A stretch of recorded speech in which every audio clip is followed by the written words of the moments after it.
Halo kawan, balik lagi di MFK. Video kali ini akan menceritakan tentang serangkaian pembunuhan brutal yang terjadi di perkemahan musim panas. Seorang syarif dan wakilnya menyelidiki pembunuhan tersebut ke sebuah restoran lokal. Di sana mereka harus mengungkap identitas pembunuh yang sebenarnya di tengah kecurigaan dan rahasia yang tersembunyi di antara para pengunjung dan staf. Penasaran kisah lengkapnya? Tonton saja alur filmnya yang berjudul Boneface, rilis tahun 2025.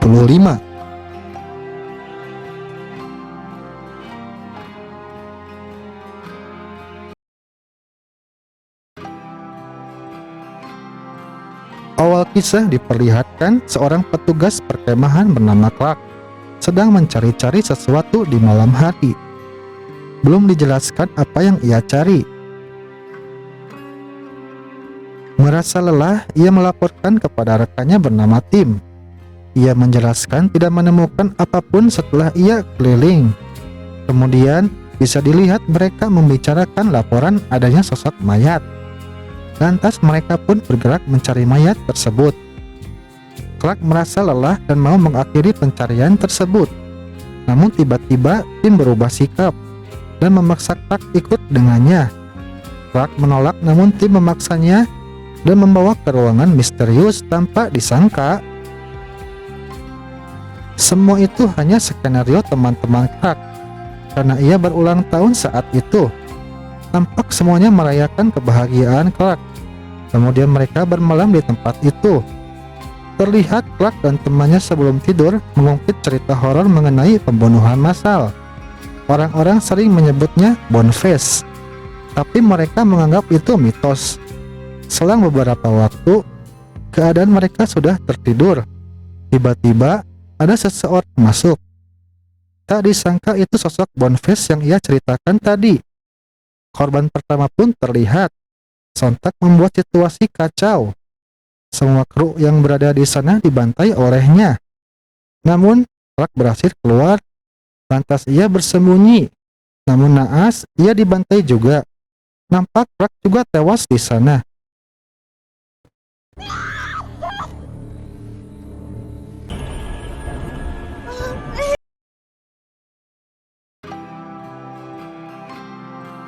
Di malam yang sama, terlihat Sheriff datang atas laporan dari Margie, seorang yang selamat dari pembantaian tersebut karena ia tak ikut berpesta saat itu. Sheriff menilai ini pembunuhan yang sama seperti di tempat perkemahan yang lain. Bisa jadi pembunuh itu spesialis tempat perkemahan. Sheriff pun berjanji kepada Margie akan menemukan pelakunya. Kemudian Sheriff Finch mulai bergerak dan mengerahkan timnya. Ia bersama wakilnya. Kasus tersebut memang mirip dengan kasus sebelumnya yang terjadi di perkemahan.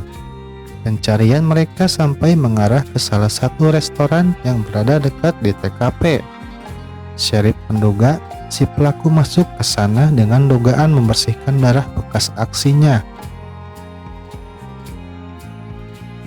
Mereka pun masuk. Terlihat di dalam resto itu berisikan staf dan pengunjungnya. Lantas Sheriff Finch menanyakan beberapa hal ke staf resto itu. Merasa belum selesai, Sheriff melanjutkan investigasinya ke beberapa orang secara acak. Ia menyasar orang yang kelihatan panik. Dari mulai seorang jurnalis sampai ke seorang anggota klub motor. Dari semua jawaban, nampaknya Sheriff belum mendapatkan informasi yang cocok.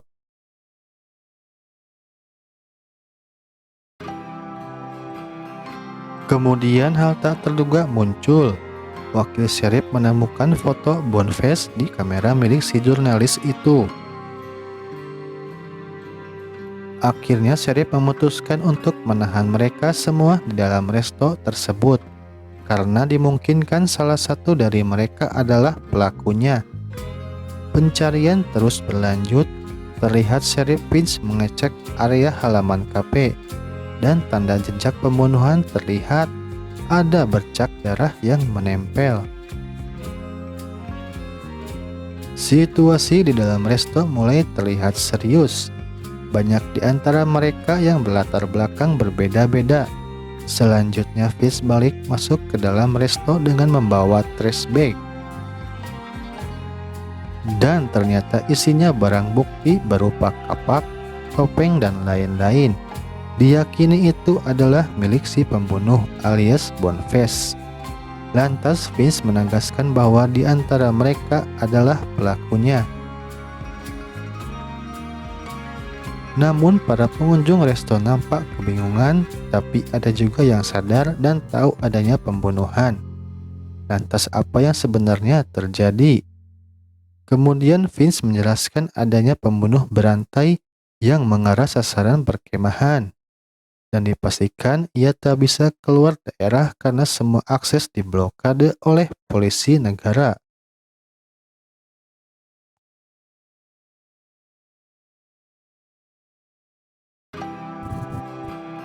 Kemudian terlihat beberapa orang sedikit tak terima atas tuduhan Vince yang mengira di antara mereka ini adalah pelakunya. Vince dengan tegas akan menahan mereka sebelum polisi negara datang ke sana untuk memulai integrasi. Kemudian laporan datang dari polisi negara bagian bahwa mereka akan datang kurang dari 1 jam. Lantas Vince menyuruh wakilnya untuk mengamankan barang bukti ke mobil patroli. Di saat itu juga situasi makin tegang karena kebanyakan pengunjung protes atas tindakan Vince. Tapi Sheriff Vince kembali menegaskan kepada mereka dan membuat aturan agar mereka lebih kooperatif sampai polisi negara bagian datang. Selang beberapa waktu terlihat Vince dan wakilnya memeriksa mereka satu persatu.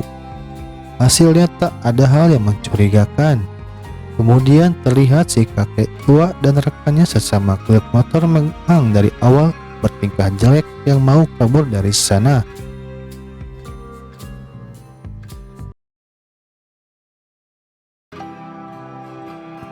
Selanjutnya Vince dan wakilnya melanjutkan penyelidikan kepada mereka. Kali ini ia memeriksa ukuran sepatu yang nanti dicocokkan dengan ukuran sepatu barang bukti yang ditemukan.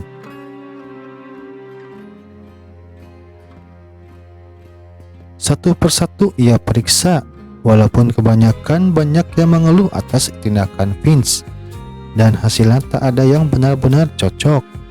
Lantas pria penyuka cerita horor itu bertanya, apa kesimpulannya kepada Vince. Lalu Vince mendekatinya dan tak sengaja melihat kode tulisan pria itu. Akhirnya mereka keluar dengan alasan mencari udara segar.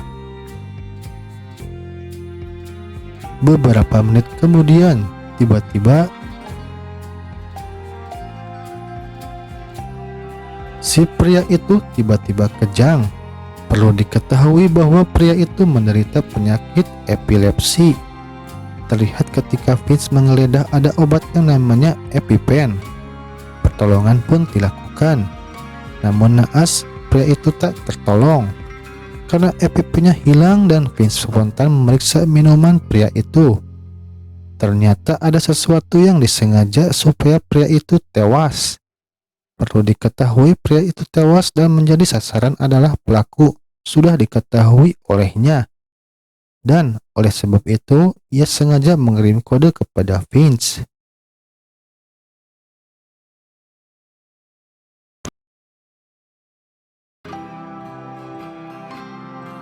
Terlihat keadaan makin kacau. Semua orang dibuat bingung. Ada yang menyalahkan si pelayan resto karena dianggap sengaja menaruh racun. Dan ada juga yang menuduh Vince pelakunya. Siapa lagi kalau bukan si kakek klub motor. Karena ia menilai saat terakhir bersama Vince, tapi Vince bisa mengendalikan mereka semua. Ketika suasana sudah mereda, Vince kali ini mengambil langkah berikutnya. Pertama, ia memindahkan sementara mayat pemuda itu ke dalam toilet. Kemudian Vince berjanji tidak ada lagi kejadian seperti tadi. Selanjutnya, Vince melanjutkan penyelidikannya. Kali ini ia bertanya kepada Meredith, mantan seorang prajurit. Ia bercerita alasan berhentinya menjadi tentara. Lantas ia menjelaskan karena satu hal yang membuatnya diberhentikan, karena psikologinya terganggu, beban moral yang menjadi pemicunya. Lantas ia juga mengaku bahwa ia tinggal dekat Camp Marigold, tempat terjadinya pembunuhan. Hal itu membuat Vince penasaran. Lalu seorang pengunjung lain mengungkapkan bahwa Meredith pernah terkena kasus ketika ia masih bekerja sebagai kuli bangunan. Namun Meredith membela diri jika itu tidak ada hubungan sama sekali dengan kasus Bonefest.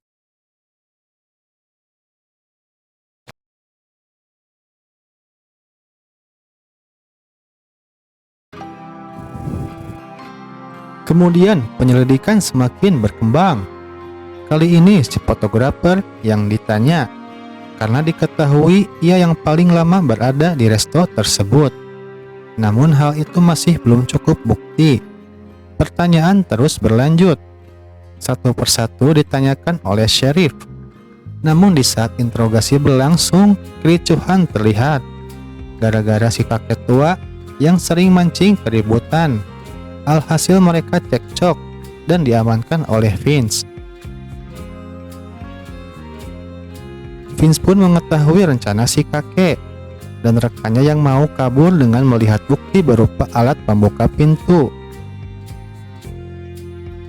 Tak berselang lama, Vince menghubungi polisi negara bagian. Di sela pembicaraan, Vince mendapatkan info terbaru mengenai kasus Bonefest. Penyelidikan pun semakin menarik. Lalu Vince tiba-tiba mengarah ke si juru masak, yaitu Doyle. Diceritakan ia telah lama bercerai dan istrinya itu bekerja di perkemahan Camp Marigold. Tak menyangka ceritanya menyambung dengan kasus si Meredith. Ternyata korbannya itu adalah anaknya si Doyle. Vince pun terus mempertanyakan masa lalu Doyle, sampai-sampai ia melihat sapu tangan yang ada bercak darah. Namun Doyle membela kalau itu bekas irisan daging. Ditambah wakilnya melihat ia berkeringat ketika masuk ke resto tersebut.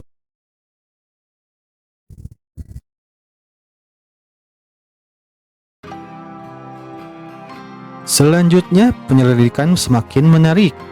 Ternyata Doyle dan Meredith itu punya masalah pribadi. Tak berselang lama, tiba-tiba Doyle memegang pisau dan terlihat emosi melihat Meredith. Perselisihan pun terlihat. Doyle terkena tembakan Meredith di saat akan menyerangnya, dan Meredith tertembak oleh wakil sheriff karena Meredith bertindak membahayakan. Mereka pun nampaknya tewas di tempat. Selang beberapa waktu, polisi negara bagian tiba dan mereka menilai bahwa perkara pembunuhan telah selesai. Lantas Vince pun dan wakilnya memutuskan pergi dari sana. Namun di saat wakil sheriff akan mengantar Jenny si pelayan restoran itu, ia meminta izin ke toilet dulu. Lantas wakil sheriff itu merasa terlalu lama menunggu dan segera mengecek Jenny. Tak disangka Jenny hilang begitu saja. Rasa khawatir terlihat. Ia langsung mencari-cari Jenny dan tanpa diduga, Vince terluka di bagian lehernya. Dan barang bukti Bonefest di mobil patroli pun hilang begitu saja. Faktanya ternyata Bonefest masih ada.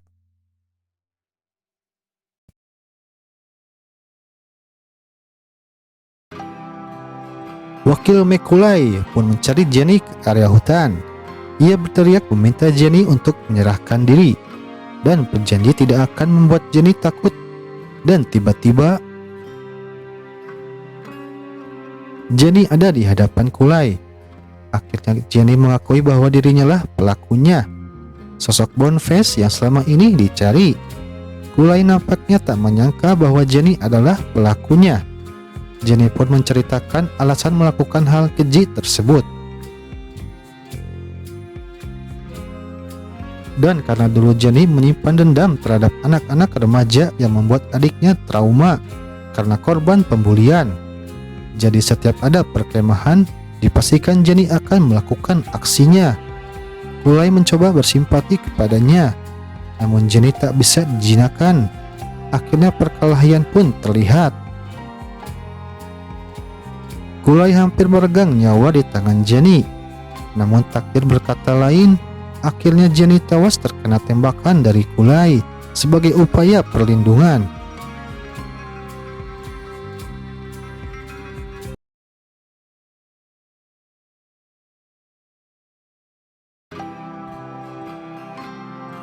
Dan akhirnya teka-teki pembunuhan berantai pun berakhir. Selang beberapa waktu kemudian, terlihat kelompok remaja yang sedang melakukan perkemahan. Atas kasus cerita Boneface yang terkenal, itu menjadi suatu cerita viral bagi anak-anak remaja yang sedang berkemah. Dan akhirnya film pun berakhir. Oke kawan, bagaimana alurnya? Pasti penuh misteri dan penasaran. Dan seperti biasa, jika kalian suka dengan videonya, silahkan like dan subscribe. Dan sampai jumpa lagi di waktu yang akan datang.